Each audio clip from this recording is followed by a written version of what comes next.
शुरू। सभापति महोदय, आज मैं एक ऐसे विषय पर बोलने जा रहा हूं जो देश के समक्ष एक बहुत बड़ी समस्या बनी हुई है। आजकल कृषि पर बहस चल रही है। मैं इस बहस को कल से सुन रहा हूं।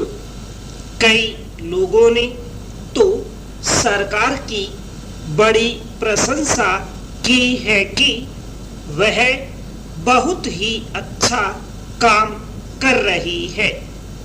मैं मंत्री महोदय से एक सवाल करना चाहता हूं। मार्च में मंत्री महोदय ने एक प्रश्न के उत्तर में कहा था कि 2 साल में हमारा देश आत्मनिर्भर हो जाएगा।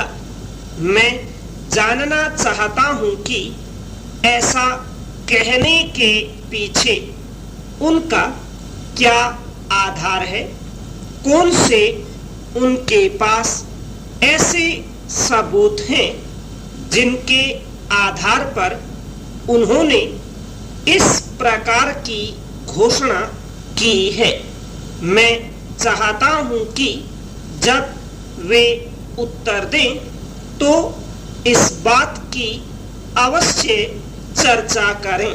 पैरा सभापति महोदय, आप जानते हैं कि इस देश में 80% लोग खेती करते हैं और उसके बाद भी आज हमारे देश का सम्मान दूसरे देशों में बिल्कुल नहीं है।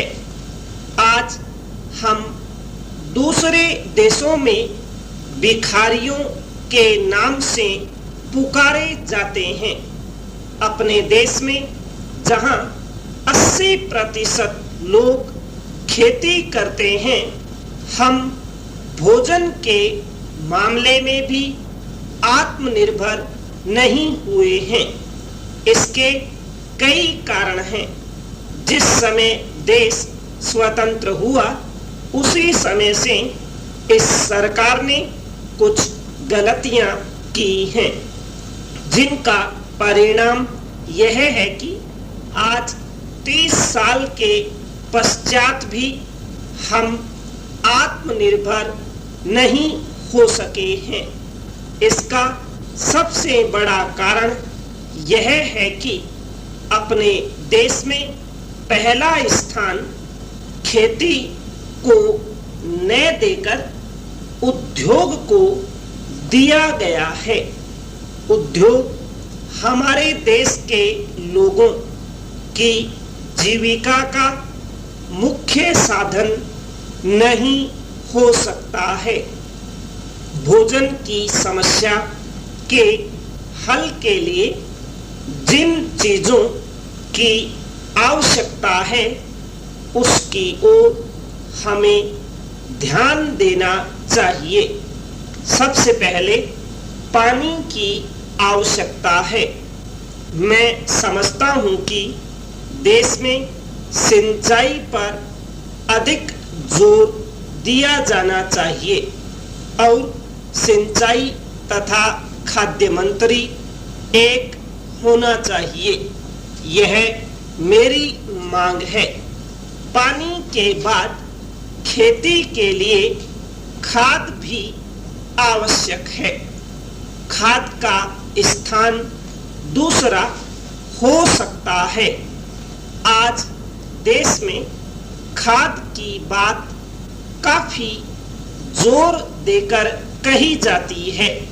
यह कहा जाता है कि उपज को बढ़ाने के लिए खाद की आवश्यकता है। बिना खाद के उपज नहीं बढ़ सकती है। किंतु खाद कहाँ तक उपज को बढ़ा सकेगी, यह भी सोचने की बात है। संपूर्ण विराम।